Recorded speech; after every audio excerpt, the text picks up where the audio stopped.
Spirituality എന്ന് പറഞ്ഞു കഴിഞ്ഞാൽ അതിൻ്റെ കാരണം കൂടെ നിങ്ങൾ മനസ്സിലാക്കണം. അപ്പോൾ അത് ബിബ്ലിക്കലി ഞാൻ പറയാം.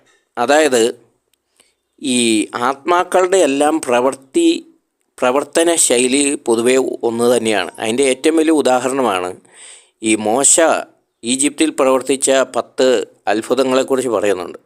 10 മഹാമാരി എന്ന് പറയുമ്പോൾ അതിൻ്റെ അകത്ത് മോശ എന്തൊക്കെയോ ചെയ്തോ അതിൽ 7-8 കാര്യങ്ങളും ഈ ഈജിപ്തിലെ മന്ത്രവാദികളും ചെയ്യുന്നുണ്ട്.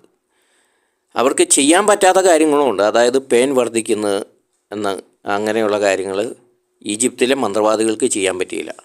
അതായത് ആ ആത്മാക്കൾക്ക് ചെയ്യാൻ പറ്റിയില്ല. പക്ഷേ ദൈവാത്മാവിന് ചെയ്യാൻ പറ്റുന്നത് എല്ലാം ഈ തിന്മയുടെ ആത്മാക്കൾക്ക് ചെയ്യാൻ പറ്റുകയില്ല. പക്ഷേ ഇതുങ്ങളെല്ലാം പ്രവർത്തിക്കുന്ന ഒരു ശൈലി ഒന്ന് തന്നെയാണ്.